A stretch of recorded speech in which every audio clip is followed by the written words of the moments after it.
Jambo Tanzania, asante kwa kuendelea kuichagua Yego Wasu TV, sauti ya jamii, na huu ni mwendelezo wa kuzidi kuletea matukio pamoja na habari mbalimbali, iwe ni za biashara na uchumi, michezo na burudani, siasa pamoja na habari za kijamii. Usiache kutembea katika kurasa zetu za mitandao ya kijamii, iwe ni Facebook, Instagram, Twitter, ni X pamoja na TikTok. Uko kote tunatumia Yego Wasu TV, lakini hakikisha tu kwamba pindi unapoingia kwenye YouTube channel yetu una comment, una like, una share. Mwisho kabisa usiache kusubscribe. Mimi naitwa Nado, chumba cha habari amesimama Dekawa John. Yego Wasu TV, sauti ya jamii. Leo ndani ya manispaa ya Musoma yamefanyika mafunzo elekezi kwa vikundi vya wanawake, vijana na watu wenye ulemavu vinavyopatiwa mikopo ya robo ya kwanza ya mwezi Julai hadi Septemba ya mwaka 2025-2026. Akifungua mafunzo hayo aliyekuwa mgeni rasmi katika mafunzo ya vikundi vya vijana, wanawake na watu wenye ulemavu, Bi Nawabu Stanley ambaye pia ni afisa misitu mkoa wa Mara, amesema lengo la serikali kuanzisha mfuko wa uwezeshaji vikundi vya wanawake, vijana na watu wenye ulemavu ni kutaka kuwawezesha kupitia vikundi vyao. Jamhuri ya Muungano wa Tanzania. Awali ya yote ninamshukuru Mwenyezi Mungu kwa kutuwezesha kufika siku hii ya leo salama. Pia nawashukuru kwa kunialika kuwa mgeni rasmi katika hafla hii fupi na kufungua mafunzo elekezi kwa vikundi vya wanawake, vijana na watu wenye ulemavu. Ili kuweza kufanikisha malengo ya serikali, mikopo hii inayotolewa itumike kuendeleza miradi ya vikundi. Maana wanapohitaji mikopo kutoka kwenye taasisi mbalimbali za kifedha, kutozwa riba kubwa na masharti ya ukopeshwaji kuwa magumu. Hivyo kwa leo serikali yenu inakabiliana na changamoto hizo kwa kuwawezesha na kuwapatia mikopo yenye masharti nafuu na isiyokuwa na riba. Mpango huu ni endelevu na halmashauri ya manispaa ya Musoma itaendelea kutekeleza agizo la serikali kwa kuhakikisha kila mwaka inatenga 10% katika mpango wa bajeti, kwa kila mwaka kutenga 4% kwa mikopo ya wanawake, 4% kwa mikopo ya vijana na 2% kwa watu wenye ulemavu. Na kwa mwaka wa fedha 2025-26 halmashauri ya manispaa ya Musoma imetenga kiasi cha milioni 247,345,500 kwa ajili ya mikopo. Kwa maelezo hayo, mafunzo elekezi kwa vikundi vya wanawake, vijana na watu wenye ulemavu nimeyafungua rasmi. Pia nitatoa mikopo kwa vikundi 13 na fedha itakayotolewa ni milioni 116,424,810.24, ikiwa ni vikundi vya wanawake 9 vyenye kiasi cha shilingi milioni 80.4, vijana 2 wenye kiasi cha milioni 30 na watu wenye ulemavu 2 wenye kiasi cha shilingi milioni 6. Asanteni sana kwa kunisikiliza. Pia mafunzo haya yalihuzuliwa na afisa msimamizi wa dawati maalum la uwezeshaji biashara ndani ya mamlaka ya mapato Tanzania TRA, Bi Lucy Kisinga, ambaye amesema taasisi ya TRA imeboresha huduma zake. Kwa sasa wanaunganisha wafanyabiashara bila kubagua, hivyo amewataka wafanyabiashara kupitia mafunzo haya ya vikundi kuwa kwa sasa TRA imetengeneza mahusiano mazuri na wao, hivyo wakiona maafisa wa TRA wasikimbie. Hapa anaeleza. Dawati letu linawasihi na linawaasa sana wafanyabiashara wadogo na wananchi kwa ujumla ambao wanafanya biashara kuuza ndogo ndogo ama kubwa.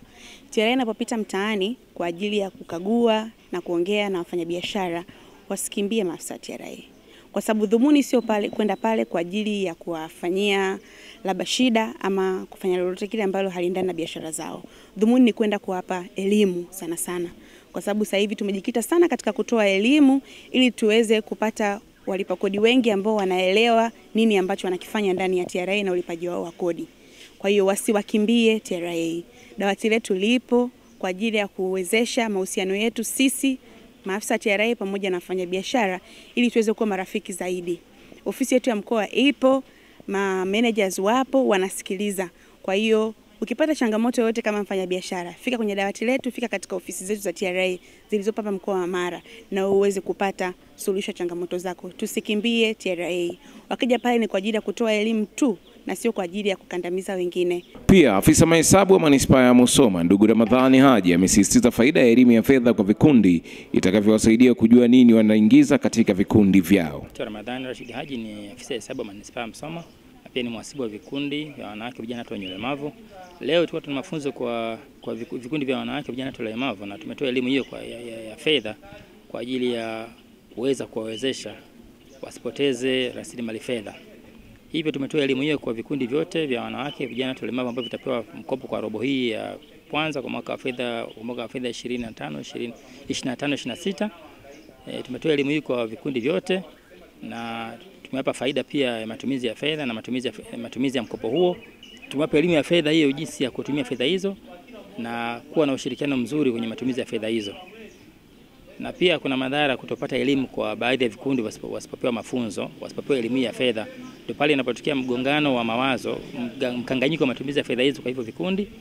Hivyo tunajitahidi kama halmashauri ambao ni wasimamizi wa fedha na kwa vikundi hivi kuwapa elimu iliyo bora ili waweze kutumia fedha hizo vizuri na kuleta tija kwenye halmashauri na maisha yao binafsi.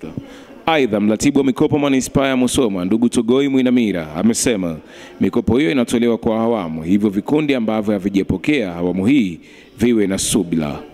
Mimi kwa majina ninaitwa Togoi Mwinamira Makunja, ni afisa maendeleo, ofisi ya idara ya maendeleo ya jamii. Mimi ninaratibu utoaji wa mikopo kwa makundi ya wanawake, vijana na watu wenye ulemavu. Kwa siku ya leo tumekuwa tukifanya mafunzo kwa vikundi ambavyo vinatarajia kupewa mkopo ya halmashauri kwa makundi hayo matatu niliyoyataja, wanawake, vijana na watu wenye ulemavu. Tunafanya mafunzo haya ili kuwakumbusha wana vikundi waenende katika mienendo mizuri, maana lengo la serikali ni kuwasapoti, Waingereza wanasema kuempower. Sasa tunawasapoti kwenye biashara zao, za biashara ambazo tayari zimeanzishwa au zile ambazo ni mawazo. Tukishaziona kwa tathmini kwamba zinafaa, tunawapa pesa ili waweze kuanzisha. Lengo la mafunzo haya hasa ni kuwaweka sawa, watambue mipaka, ili hiyo mipaka yao na namna gani ya kuweza kusimamia biashara yao iweze kuleta tija kwao. Lengo la serikali sio kumpatia mtu pesa na kuzirejesha kama zilivyo. Tunataka zaidi tuone maendeleo ya huyu tuliyompatia pesa, faida ambayo tunahitaji kuyaona kwao. Ndio maana serikali iliondoa riba, kwamba bana, sisi tunataka upate faida na hiyo faida ikusaidie wewe kuendelea, kwa maana kutoka pointi moja ambayo sio nzuri sana kwenda pointi nyingine ambayo ni nzuri zaidi.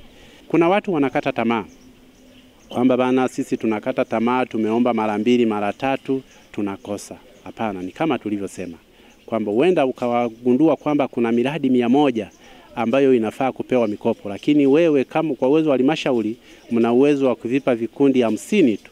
Kwa hiyo mnaviamua kuvipa hivi 50 ili baadaye robo inayokuja tunavipa vingine 50.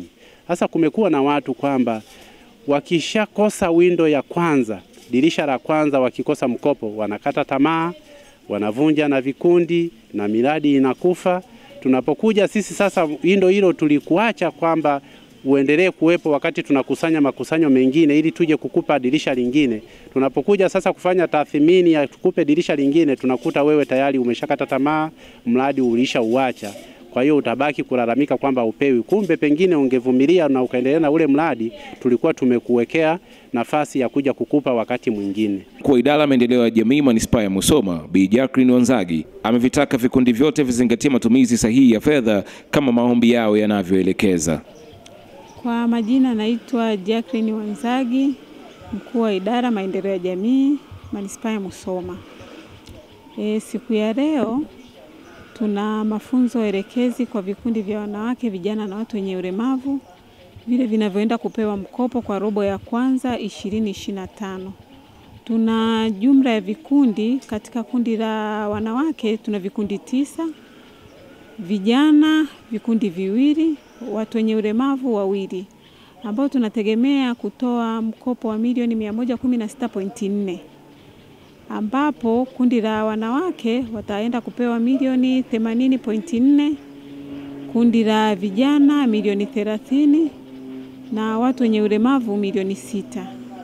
Na lengo la mafunzo haya ni kutoa maelekezo ya namna gani wanaweza kusimamia vikundi vyao, namna ya usimamizi wa fedha, uongozi na namna ya uendeshaji wa miradi ya vikundi vyao. Ndio maana tunawapa mafunzo kabla ya kupewa mkopo huo. Lakini pia tunawapitisha maeneo ya namna gani wanavyofunga mkataba na namna watakavyorejesha mkopo huo. Na haya mafunzo leo ni endelevu. Leo tunaenda kama kuhitimisha, kwa sababu kuna mafunzo ya awali ambayo yametoka kabla ya kuomba mkopo, baada ya kuomba mkopo na wanakoelekea kupewa mkopo. Mikopo hii inaenda kuwanufaisha hayo makundi matatu kwa ajili ya kuendeleza miradi yao na wengine kwenda kuanzisha miradi yao. Na kwa upande wa serikali tunategemea mikopo hii iweze kuwanufaisha kuinua kipato cha wanakikundi na familia kwa ujumla ili waweze kuendesha familia zao. Na mikopo hii ni ya masharti nafuu isiyokuwa na riba. Kwa hiyo kile kiwango walichoomba na wakakubaliwa kupewa watarejesha kuanzia ndani ya mwaka mmoja na kuendelea, inategemea na mradi wenyewe. Lakini pia Yegowasu TV ilipata nafasi ya kuzungumza na wanufaika wa mikopo hiyo, walikuwa na haya ya kusema. Naitwa Grace Robert wa Nyakato Mshikamano. Naenda kuna biashara anayoifanya ya nafaka, ndio nayofanya biashara ya nafaka ya kuuza nafaka, na mnufaika na hiyo biashara. Ndio upande wa kina mama, wa upande wa walemavu kusikana mkopo huu. Mtu binafsi mimi kama mimi nimefanikiwa kupata mkopo. Naenda kunisaidia kuongeza biashara yangu iongezeke na kuingia na biashara yangu nilionayo. Nashukuru serikali, nashukuru kunipa mkopo katika upande wa kina mama walemavu. Ndio maana nashukuru kuweza kupata mkopo huu. Kwa majina ninaitwa Idi Saidi Obi, ni mwenyekiti wa kikundi cha Msoma Fresh Fish ambacho kinachohusika na usafirishaji pamoja na usindikaji wa samaki. Tunashukuru serikali ya Jamhuri ya Muungano wa Tanzania kwa kuweza kutusaidia vijana kutuwezesha kupata mikopo hii ambayo inaweza ikatuinua sisi kama vijana kutoka katika sehemu moja kwenda sehemu nyingine. Kwa sababu vijana wengi tumekuwa tuna uhaba wa ajira, tumemaliza vyuo, lakini serikali imeweza kwamba kutupa sisi vijana mikopo hii kwa kutunufaisha kwa kufanya kazi katika vikundi hivi. Mimi naitwa Betty Sweet Betty. Mimi ni mhasibu katika kikundi cha Tembo Boutique ambacho kinapatikana Migobero, barabara ya Feri. Tumekuja kwenye mafunzo ya elimu ya mkopo wa halmashauri wa 10%. Tunashukuru tumepata huu mkopo, tunamshukuru Mungu, tunashukuru uongozi wa halmashauri kutuona, maana tumetembelewa na wakaona kazi zetu.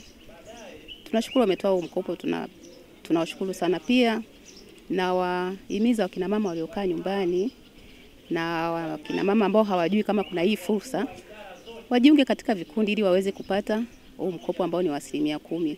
Ni mkopo ambao unasaidia sana. Huu mkopo utaenda kutusaidia kwenye biashara yetu na pia kwa kila mwanamama kwenye katika kazi zake, katika biashara yake. Kwa mama mmoja mmoja utamsaidia kujikwamua katika maisha ya kibiashara na kuisaidia familia kwa ujumla. Asante kwa kuendelea kuichagua Yegowasu TV, sauti ya jamii. Na huu ni katika mwendelezo wa kuzidi kuletea matukio pamoja na habari mbalimbali, iwe ni za biashara na uchumi, michezo na burudani, siasa pamoja na habari za kijamii. Endelea kutembea katika kurasa zetu za mitandao ya kijamii, iwe ni Facebook, Instagram, Twitter, ni X pamoja na TikTok. Uko kote tunatumia Yegowasu TV, lakini hakikisha tu kwamba pindi unapoingia kwenye YouTube channel yetu una comment, una like, una share. Mwisho kabisa usiache kusubscribe. Yegowasu TV, sauti ya jamii. Mimi naitwa Nado, chumba cha habari yupo Dakawa John.